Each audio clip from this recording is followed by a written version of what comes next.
Hello! Today we are going to be making steamed pork with egg, another very classic homey dish.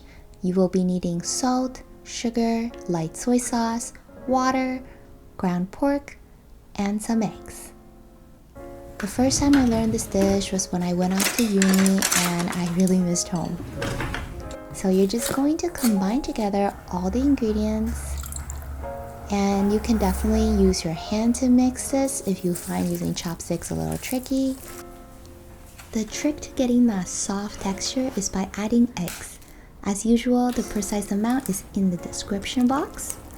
Give it a mix just until it's fully mixed together and boil some water on high. The container you use is completely up to you as long as it's heat resistant, but it will change the steaming time. So I like to steam an egg with mine, completely optional, but I highly recommend trying it. The size of bowl I'm using takes about 35 minutes, but usually the minimum is about 25 minutes. Don't worry, I will show you how to tell if it's ready or not. Number one thing to make sure though is that the lid fully closes. Now we are going to put it on, and when you see steam coming out like this, you're going to turn it to a medium-high and start counting from now. Of course, this is a dish best served with congee.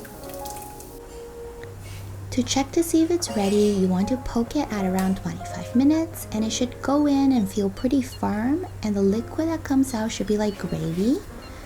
I made a mistake here because my container was too big and my steamer couldn't close, so the bottom one didn't cook fully. But no big deal, we're just going to steam it for another 10 minutes.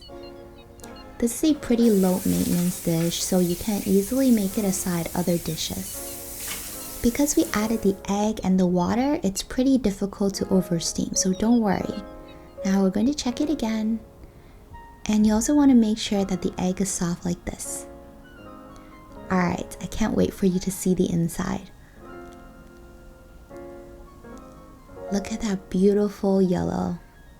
Alright, thank you for watching. I hope you'll give this recipe a try.